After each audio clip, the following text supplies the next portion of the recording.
উদ্দেশ্য আল্লাহ ওয়ালিয়ুনযিরু কওমাহুম শব্দের ভিতরে সুস্পষ্টভাবে বলে দিয়েছে। তাই আমরা একটা একটা করে বোঝার চেষ্টা করব সফল মাদ্রাসা শিক্ষার বৈশিষ্ট্যটা কি, সফল মাদ্রাসা শিক্ষার আদর্শ কি, সফল মাদ্রাসা শিক্ষার উদ্দেশ্য কি। সফল মাদ্রাসা শিক্ষার বৈশিষ্ট্য হল শিক্ষার সাথে দীক্ষা। মাদ্রাসা শিক্ষার সাথে যদি দীক্ষা থাকে তাহলে সেই মাদ্রাসা শিক্ষা সফল হতে পারে। কোন মাদ্রাসা শিক্ষার সাথে যদি দীক্ষা থাকে না তাহলে সেই মাদ্রাসা শিক্ষা বিফল হতে বাধ্য। তথ্যটা বুঝাবার জন্য আল্লাহ আয়াতে লিয়াতাআল্লামু ফিদ্দীন না বলে লিয়াতাফাক্কাহু ফিদ্দীন বলেছেন। তাআল্লুম ফিদ্দীন আর তাফাক্কুহ ফিদ্দীনের পার্থক্য হলো তাআল্লুম ফিদ্দীন ইসলামী শিক্ষাকে বলা হয়, আর তাফাক্কুহ ফিদ্দীন ইসলামী ওই শিক্ষাকে বলা হয় যে শিক্ষার সাথে দীক্ষা। এখন বাংলা দীক্ষা শব্দটা যদি একটু কঠিন হওয়ার কারণে কারো বুঝতে অসুবিধা হয় তাহলে আমি আরো সহজ করি। শিক্ষা অর্থ হলো জানা আর দীক্ষা মানে হলো মানা। ইসলামের বিধান যদি জানে কিন্তু মানে না, আপনারাই বলুন তার জানা সফল না বিফল? বলে জানার সাথে মানা থাকলে জানা সফল হয়। এটা কি শিক্ষার সাথে দীক্ষা হলো? শিক্ষা হলো জানা আর দীক্ষা হলো মানা। যেমন ধরুন ওযুর 4 ফরজ একজন জানে কিন্তু কোনদিন ওযু করে না। আছে বাংলাদেশে এমন মুসলমান যে কোনদিন ওযু করে না। ওযুর 4 ফরজ জানে কিন্তু ওযু করে না। আমার কথা যদি আপনারা বুঝেন তাহলে বলুন তার কাছে কি আছে কি নাই? শিক্ষা আছে দীক্ষা নাই। শিক্ষা আছে দীক্ষা নাই, জানে কিন্তু মানে না। তাহলে বলুন তার জানা অথবা শিক্ষাটা সফল না বিফল? এই জন্য আল্লাহ পাক রব্বুল আলামিন আয়াতে লিয়াতাআল্লামু ফিদ্দীন না বলে লিয়াতাফাক্কাহু ফিদ্দীন বলেছেন। ইসলামী শিক্ষাটাই সাফল্যের চাবিকাঠি নয়, শিক্ষার সাথে দীক্ষা থাকতে হবে। এই বিষয়টা আজকাল অনেক শিক্ষিতরাও বুঝে না এবং জানে। এই জন্য আমি দেশের বিভিন্ন অঞ্চলে বিভিন্ন রাস্তার পাশে বড় বড় শিক্ষা প্রতিষ্ঠানের গেটে লেখা দেখতে পাই। কেউ বাংলায় লেখে শিক্ষার জন্য প্রবেশ করো, সেবার জন্য বের হও। কেউ ইংরেজিতে লেখে come for education, go for help. একই কথা, বাংলাটা যে অর্থ একই অর্থ। ওইখানে শিক্ষার সাথে দীক্ষা শব্দ নাই। বড় বড় শিক্ষা প্রতিষ্ঠানের গেটে লেখা থাকে শিক্ষার জন্য প্রবেশ করো, সেবার জন্য বের হও। আমার এতক্ষণের কথা যারা বুঝেছেন তারা একটু দয়া করে বলুন দীক্ষা ছাড়া শিক্ষা সফল না বিফল? বিফল। তাহলে ওই সমস্ত প্রতিষ্ঠানের শিক্ষা সফল শিক্ষা নয়, বিফল শিক্ষা। ঠিক। বিফলের প্রমাণ ছাত্র জীবনে দীক্ষা গ্রহণ করে না, শুধু শিক্ষা গ্রহণ করে আর কর্মজীবনে সেবার নামে সেবন করে। ছাত্র জীবনে কি করে না? শিক্ষা গ্রহণ করে, দীক্ষা গ্রহণ করে। তাদের বইয়েও লেখা থাকে মিথ্যা বলা মহাপাপ, লেখা থাকে না? মিথ্যা বলা মহাপাপ লেখা থাকে। ওরা জীবনে কোনোদিন মিথ্যা বলে না। পরীক্ষার হলে বসে বসে যে বইয়ের পাতা ছিঁড়ে চুরি করে পরীক্ষার প্রশ্নের জবাব দেয়, এটা কি মিথ্যা নয়? বইয়ে বললো কি আর করলো কি? ঘটনাটা কি? ঘটনা হইল শিক্ষা আছে দীক্ষা নেই।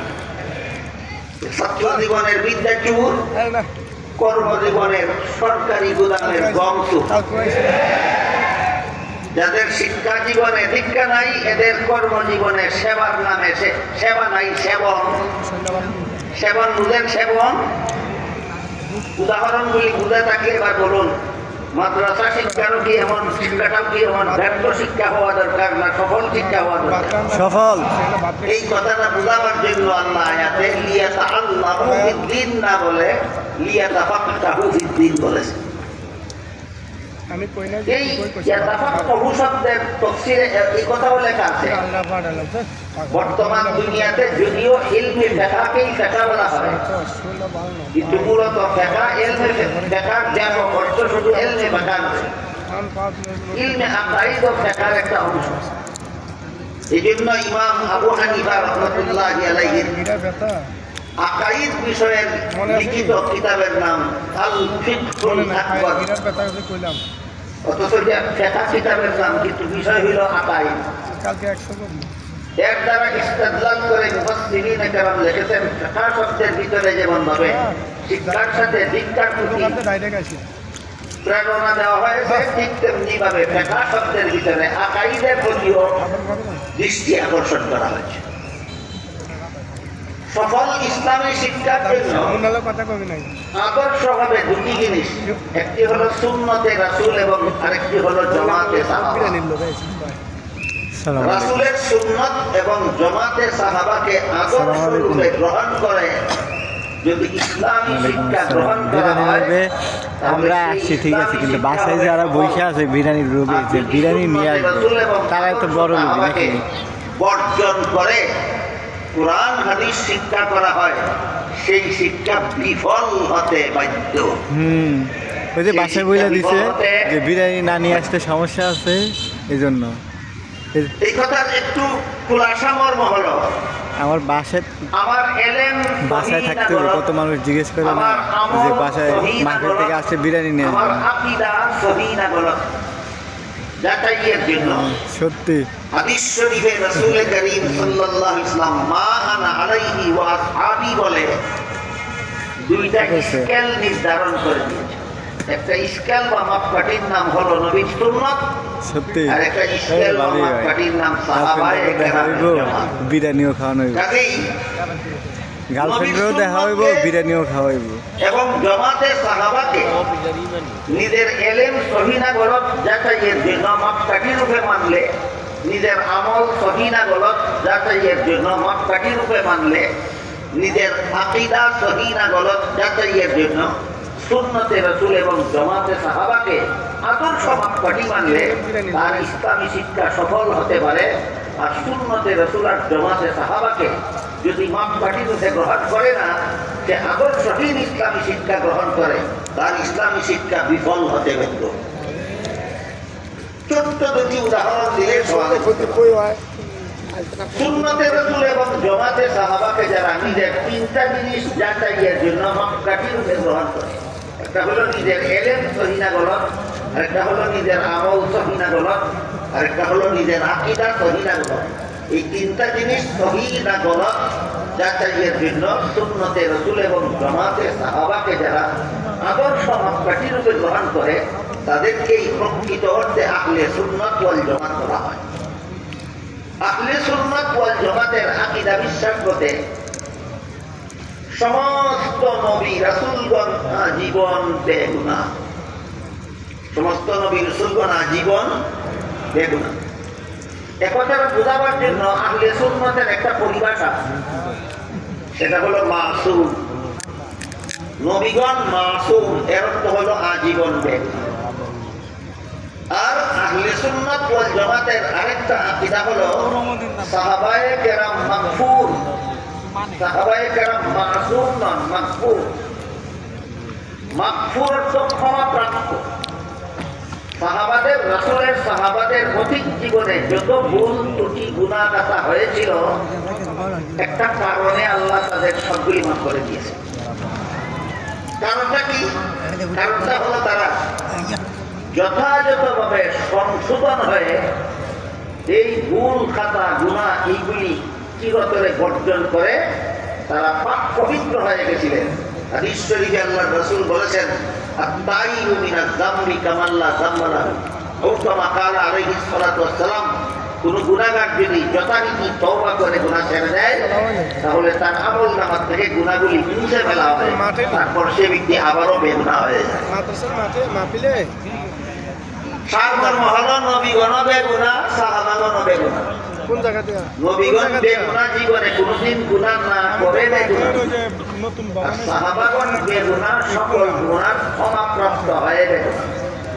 বরং দুই বেগুনায় পার্থক্য আছে। সাহাবাগণ কেমন বেগুনাহ, জীবনে কোনদিন গুনাহ না করে বেগুনাহ। পিছনে পিছনে এদিকে এই উপাধি হলো মাসুম, এর উপাধি হলো মাসুম।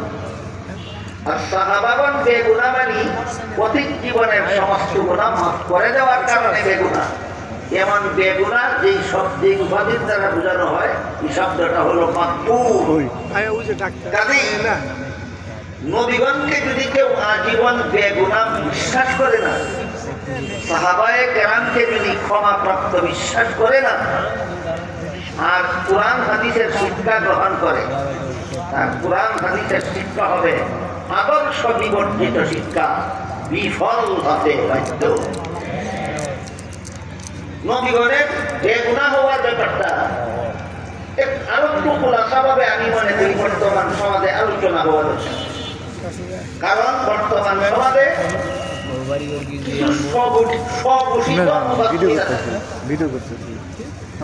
যারা যথারীতি উস্তাদের কাছে কোরআনের তাফসীর শিখে মুফাসসির নয়, যারা লিখিত কিতাবের ভূমিকাতেই লেখে যে আমি পূর্ববর্তী মুফাসসিরিনে কেরামের অনুসরণ করিনি, আমি পরবর্তী মুফাসসিরগণেরও অনুকরণ করিনি, বরং আমি নিজে নিজে কোরআন পড়ে মনে মনে যা বুঝতে পেরেছি হুবহু তাই আমি আমার কিতাবে লিখে দিয়েছি।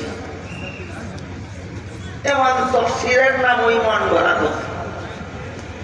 আর হাদিস শরীফে আল্লাহ রাসূল বলেছেন, যে ব্যক্তি কোরআনের মন গড়া তাফসীর করবে তার জাহান্নামী হওয়ার জন্য আর কোনো অপরাধ লাগবে না, একটাই যথেষ্ট। এই ধরনের লোকেরা সাহাবায়ে কেরামদের নবীগণকে গুনাহগার এবং সাহাবায়ে কেরামদের সমালোচনায় পঞ্চমুখ। এইরকম কিছু স্বঘোষিত কোরআন হাদিসের পণ্ডিত আজকাল নবীগণকে অপরাধী সাব্যস্ত করে আর সাহাবায়ে কেরামকে সমালোচনা করে। আর কিছু আছে স্বঘোষিত আমির, কিছু আছে স্বঘোষিত পণ্ডিত, আর কিছু আছে স্বঘোষিত আমির। স্বঘোষিত আমির বলতে কি, উপদেষ্টা পরিষদের মনোনীত নন, তিনি নিজেই নিজেকে আমির ঘোষণা করে দেন। নবীর সুন্নত তরিকা মতো আমির নিযুক্ত হয় উপদেষ্টা পরিষদের মনোনয়নের দ্বারা। বুঝে থাকে বলুন, নবীর সুন্নত তরিকা মতো আমির নিযুক্ত হন কিসের দ্বারা? উপদেষ্টা পরিষদের মনোনয়নের দ্বারা। যিনি উপদেষ্টা পরিষদের মনোনয়নের দ্বারা আমির নন, যিনি নিজেই নিজেকে আমির বলে ঘোষণা করেন, তিনি নবীর সুন্নত তরিকা মতো আমির নন, তিনি স্বঘোষিত আমির। এই ধরনের কিছু আমিরও আজকাল নবীগণকে অপরাধী সাব্যস্ত করা শুরু করেছে। তাতেই এরা যদি ইসলামী শিক্ষা কিছুটা শিখেও থাকে, আমার কথা বুঝে থাকলে বলুন, এদের ইসলামী শিক্ষাটা আদর্শ ইসলামী শিক্ষা না আদর্শ বিবর্জিত, বিফল হতে পারে। তাই নবীগণের গুনাহ এবং সাহাবাগণের সমালোচনার ব্যাপারটা আরেকটু খোলাসাভাবে আমি মনে করি আলোচনা হওয়া দরকার। পবিত্র কোরআনের এক আয়াতে আল্লাহ বলেছেন, লা ইয়ানালু আহদিস যালিমিন। এর সারমর্ম হলো, গুনাহগারদেরকে আমি নবী বানাই না। আল্লাহ কোন গুনাহগারকে নবী বানান না, আর যাদেরকে নবী বানান তারা জীবনে কোনোদিন গুনাহ করেন। বলেন তো আল্লাহর এই মূলনীতিটা দুই একজন নবীর বেলায় না সার্বজনীন? সার্বজনীন। সমস্ত নবীগণের বেলায় আল্লাহ একটা মূলনীতি কোরআনে ঘোষণা করেছেন যে গুনাহগারদেরকে আমি নবী বানাই না, আর যাদেরকে নবী বানাই তারা কোনোদিন গুনাহ করে। কিন্তু মুসলমান সমাজের ভিতরে এই যে বললাম দুই শ্রেণীর লোক, স্বঘোষিত পণ্ডিত আর স্বঘোষিত আমির, বিভিন্ন নবীগণের জীবনের বিভিন্ন ঘটনাকে মন গড়া ব্যাখ্যা করে তাদেরকে গুনাহগার সাব্যস্ত করে। তাদের মধ্যে প্রথম নম্বরে রয়েছেন হযরত আদম আলাইহিস সালাম। যে সমস্ত নবীগণকে অপব্যাখ্যার মাধ্যমে গুনাহগার সাব্যস্ত করা হয়, এদের মধ্যে প্রথম নম্বরে রয়েছেন আদম আলাইহিস সালাম। আদম আলাইহিস সালাম সম্পর্কে তারা বলে যে আল্লাহ আদম আলাইহিস সালামকে জান্নাতে দিয়ে বলেছিলেন সব রকমের ফলমূল খাও, শুধু একটি গাছের ফল খেতে নিষেধ করেছিলেন। কিন্তু শেষ পর্যন্ত ইবলিসের ধোঁকায় আদম জান্নাতে নিষিদ্ধ গাছের ফল খেয়েছিলেন। কাজেই আল্লাহর নিষেধ যেহেতু তিনি লঙ্ঘন করেছেন, পরিষ্কার ভাবে কোরআনে বর্ণিত আছে, তাই আল্লাহর আদেশ নিষেধ লঙ্ঘন করলেই তো গুনাহ হয়। আর আদম তো লঙ্ঘন করলেনই, তাই জান্নাতে নিষিদ্ধ গাছের ফল খাওয়ার কারণে আদম গুনাহগার হয়েছে।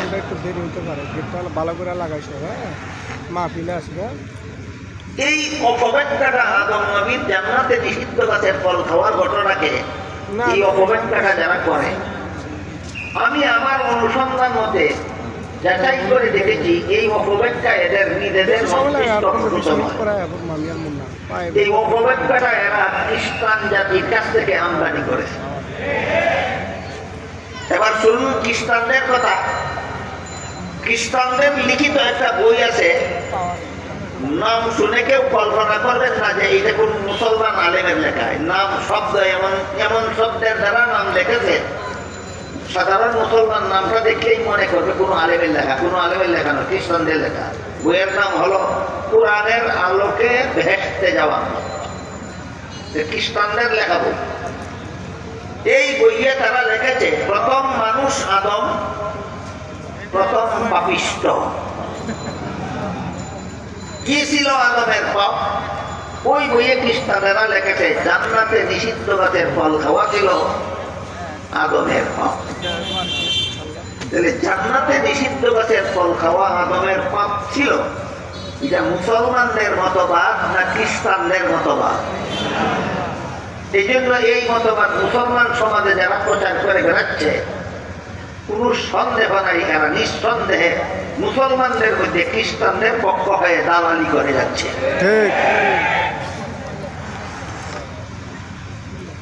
তাহলে জান্নাতে আদমের নিষিদ্ধ গাছের ফল খাওয়ার সহি ব্যাখ্যা কি? আহলে সুন্নাত ওয়াল জামাতের মুফাসসিরিনে কেরাম বিগত 1300 বছরের ইতিহাসে যত তাফসীরে যেভাবে ব্যাখ্যা করেছেন, এইভাবে ব্যাখ্যা করলে আল্লাহর মূল নীতি বহাল থাকে। আর খ্রিস্টানেরা যেভাবে ব্যাখ্যা করেছে সেভাবে ব্যাখ্যা করলে আল্লাহর মূল নীতি লঙ্ঘন হয়। আল্লাহর মূল নীতি হলো কোন গুনাহগারকে আমি নবী বানাই না। মনে আছে? এখন আদম নিষিদ্ধ গাছের ফল খাওয়ার কারণে গুনাহগার হয়েছে, এই ব্যাখ্যা গ্রহণ করলে আল্লাহর মূল নীতি বহাল থাকে না লঙ্ঘন হয়? এটাই প্রমাণ তোমার ব্যাখ্যাটা ভ্রান্ত। নবীগণের জীবনী সম্পর্কে কারো কোনো ব্যাখ্যা যদি আল্লাহর মূল নীতির সাথে সাংঘর্ষিক হয়, কোরআনের কোন আয়াতের ব্যাখ্যার দ্বারা যদি আল্লাহর মূল নীতি লঙ্ঘন হয়, এটাই প্রমাণ তোমার ব্যাখ্যা ভ্রান্ত, তোমার কোরআনের তাফসীর ভ্রান্ত, তোমার নবীগণের জীবনী ইতিহাসের ব্যাখ্যা ভ্রান্ত। আহলে সুন্নাত ওয়াল জামাতের মুফাসসিরিনে কেরাম আপন আপন তাফসীরের কিতাবে এর সহি ব্যাখ্যা লিখেছেন। অনেকগুলি সহি ব্যাখ্যা লিখেছেন। সবগুলি আমার বলার মতো সময় আমার হাতে নাই, শুধু একটি ব্যাখ্যা আজকে শোনাই আপনাদের। একটি সহি ব্যাখ্যা হলো মানুষের কোনো কাজে সওয়াব হয়, কোনো কাজে গুনাহ হয় দুনিয়ার জীবনে। মানুষের কোনো কাজে সওয়াব হয়, কোনো কাজে গুনাহ হয় দুনিয়ার জীবনে। জান্নাতি জীবনের কোনো কাজে সওয়াব নাই, গুনাহ নাই। জান্নাতি জীবনের কোনো কাজে সওয়াব নাই। এবার বলুন, আদম নিষিদ্ধ গাছের ফল খেয়েছিলেন কোন জীবনে? এর সাথে সওয়াবেরও কোনো সম্পর্ক নাই, গুনাহের কোনো সম্পর্ক। এই ব্যাখ্যাটা গ্রহণ করলে আল্লাহর মূল নীতি লঙ্ঘন হয় না বহাল থাকে? এটাই কথার প্রমাণ ব্যাখ্যাটা শুদ্ধ, ব্যাখ্যাটা সহি। এটাই কথার প্রমাণ ব্যাখ্যাটা সহি। কাঁধে কাঁধেই আদম আলাইহিস সালাম সহ বিভিন্ন নবীর জীবনের বিভিন্ন ঘটনাকে ব্যাখ্যা করে যারা গুনাহগার সাজায়, আমি আশা করি আমার সংক্ষিপ্ত আলোচনাটা যারা বুঝতে পেরেছেন, পরিষ্কার হয়ে গেছে আপনাদের কাছে যে কোনো লোক যে কোনো নবীর জীবনের যে কোনো ঘটনাকে ব্যাখ্যা করে গুনাহগার সাব্যস্ত করে, আল্লাহর মূলনীতি প্রমাণ করে তোমার ব্যাখ্যা ভ্রান্ত। কাজেই সুন্নতে রাসূলের জামাতে সাহাবাকে আদর্শ না মানলে তোমার কোরআন শিক্ষা ব্যর্থ, তোমার হাদিস শিক্ষা ব্যর্থ, তোমার ইসলামী শিক্ষা ব্যর্থ, তোমার মাদ্রাসা শিক্ষা ব্যর্থ হতে বাধ্য। এগুলো সফল ইসলামী শিক্ষার আদর্শ সুন্নতে রাসূল এবং জামাতে সাহাবা। অনুরূপ হবে নবীগণ সম্পর্কে যেমন ভাবে আহলে সুন্নাত ওয়াল জামাতের আকীদা হলো তারা আজীবন বেগুনাহ, ঠিক তেমনি ভাবে সাহাবায়ে কেরাম সম্পর্কে আহলে সুন্নাত ওয়াল জামাতের আকীদা হলো তাদের সমালোচনা হারাম।